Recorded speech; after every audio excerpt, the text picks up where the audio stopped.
In front of me is EMPORIA Smart 6, and today I would like to show you how you can manage vibration settings. All you need to do is open Settings and scroll down to access Sound and Vibration. Then scroll down again and click on Vibration and Haptics.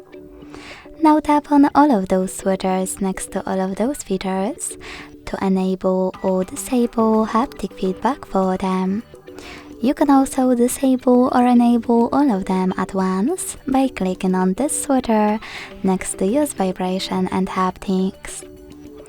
Go back, click on this switcher next to Vibrate when connected, and this way enable or disable haptic feedback when call is connected. Thanks so much for watching. If you enjoyed this video, don't forget to leave a like, comment and subscribe. Bye!